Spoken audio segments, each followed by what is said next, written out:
Hey everybody, today I'm going to tell you about free writing, at least as far as I understand it. We're going to talk about how to get from here to here, from doodling to finished product. Now maybe you're not ready to write a book just yet, you just want to get through this class maybe and get a B, maybe get an A on a paper, something great like that. But the process is still similar. You're kind of starting from nowhere and wondering, gosh, how do I do this? What do I do? You're going from free writing to some kind of finished product that you feel happy about. So I'm going to move the slide forward here. These are pictures of my notebooks that I actually use to finish the novel I write, or to do it, to start the novel, get through the process. I write in longhand. As you can tell, I do tons of doodling, and it's really messy. And this is one of my favorite notebooks from China, and it's, if you can see there, it says Funny Days on it. That's why I titled this PowerPoint presentation Funny Days, because they were always kind of cool notebooks from China that I had. This one actually has a picture of Germany on it for some reason. And this is a snapshot of the close-up of the actual writing I did in 2013 when I was living in Beijing. I was over there teaching at Beijing Foreign Studies University. And that's the finished product, like I just showed you a minute ago. Took me 5 years at least, actually, a little more. The first thing I want to talk about is this idea of sort of thinking out loud while you're writing versus the actual writing. Okay, so whatever I'm writing, if it's an essay or a short story, it doesn't happen as much with poems, but there's the kind of writing where you're kind of thinking about the project. Oh, what should I do here? And you're kind of thinking out loud, talking to yourself.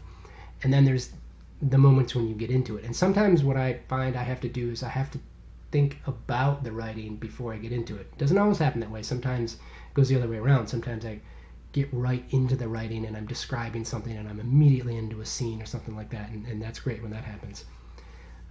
And then I'll write as much as I can and get stuck and I'll be like, what am I trying to do here? So I'll kind of go in and out of these kind of two different parts of my brain. I don't know if that's left and right brain, but for me, they're kind of different creative spaces, but they're both important. So here's an example of the thinking out loud that I did that started the whole idea for the novel. You can kind of read the words up there on the top. It says, this is literally exactly what I wrote when I gave myself a free writing activity in my office in Beijing in 2013. And you can read on the left side of the screen what I actually wrote.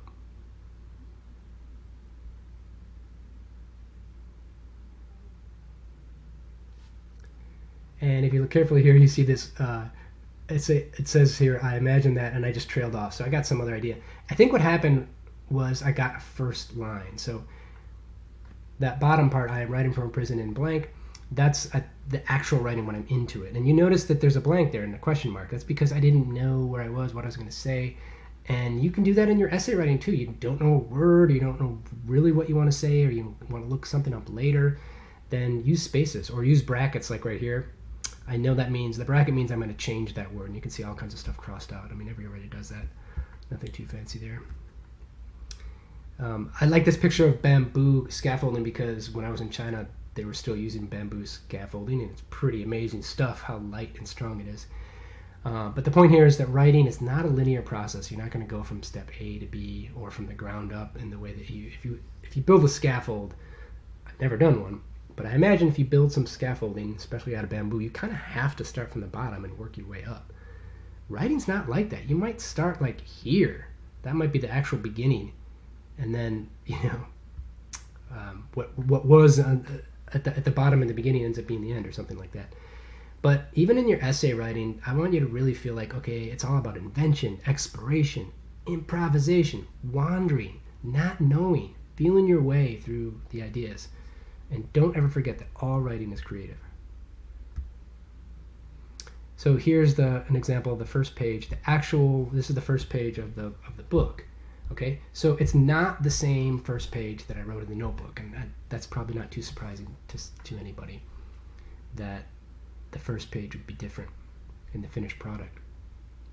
Some writers I talked to are like, yeah, I knew my first line like 2 years ago, and the actual first line that they wrote in a notebook or the first first time on a computer is the first line in their novel, but usually not.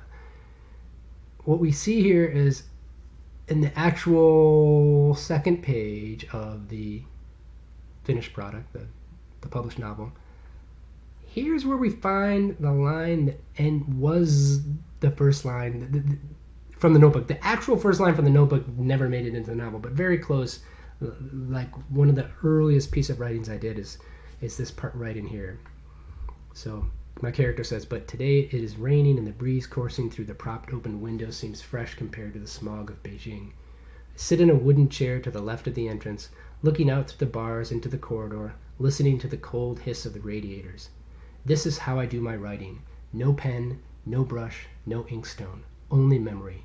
I start each session by murmuring from the first line to the most recent line, every word I have composed in the best order with revisions until I'm positive I'll lose nothing. I must have it all down without mistakes before adding another line or two, sometimes an entire page on a good day. 2 pages is the most I've done in one sitting." And he keeps going. The point here is that I can't remember one or two of these sentences is exactly as it was in the notebook. And that happens sometimes. You nail a line the first time. But most of these have been, edited or even invented on the computer on the 5th draft or something like that. I think this pen, no brush, no inkstone was probably also taken pretty straightforwardly from the notebook. And I'm only showing you that so that you understand that's how writing works. Whether you're writing a novel or an essay. This idea here is another example of writing about something and actually doing the writing, being into it. So this summer I worked on an essay about this time. I worked for the Sheriff's Department in Incline Village, Nevada. And this part I made up. I don't think I have this in any notebook. But you might write something like this. If you're thinking about an essay, you might say, it might be cool to do an essay about the time when I worked for the Sheriff's Department. See, I'm thinking out loud. I remember some of the cops were really cool and the others were dicks. Maybe I could, and I start thinking. This is an actual line from the essay itself. A few minutes before the 8 a.m. shift change, deputies were wandering in and out of the room, strapping on belts, shuffling papers, draining cups of coffee. And this ends up being a story about a female cop who said to a male cop, "Hey, did you hear that story about the guy in New York who got shot 41 times for grabbing his wallet?" And the cop, this guy named Britt, he was kind of a jerk, real jerk. He was like, "Yeah, no telling when I would have stopped shooting." And I was like, "Whoa, that's harsh." But the woman stood up to him. It was cool. Okay, about you. Okay, this is what you're here for, right? To learn to write better and to finish these essays. Here, your first free writing prompt is, what did you learn about writing from Peter Elbow that you didn't already know? What had you heard before? So you might be looking at this and be like, "Oh man." Here's the thing. In some sense, you don't really even have to answer that question, okay? I mean, eventually it'd be nice if you did, and maybe more important later when we get to actual essays, but feel free not to answer the question on your way to answering it, because you probably will get to it anyway. So you can write things like, "I don't like this question," or, "To be honest, nothing comes to mind." And then just ask yourself, "Well, the worst paper I ever wrote was blah, blah, blah." And then say, "Well, the best paper I ever wrote was this history paper I did," and try to explain to yourself why. And then you'll probably find yourself getting back to Peter Elbow. I mean, when you do your free writing, I don't want you to be totally random, like, I don't want you to write things like, "Well, it's recycling day tomorrow. I should get everything out there. Have I separated my paper from my plastic?" I mean, that's like too random, right? You want to stay kind of on target. So you might write something like this. As I imagine you, student, writing like this. "Okay, screw it. Bottom line is I think Elbow's advice can help me be a better writer because I won't think so hard. I'll just write. Get my ideas out there. Down there. Whatever. What's with the name Elbow? I do like the idea of 45 minutes, then circling best idea and starting again." So there you go. You're randomizing. It's okay to be random in the early going. Because you want to get from here to there. Yay! Okay? So hope that helps everybody. As always, email me with questions, and have a great day.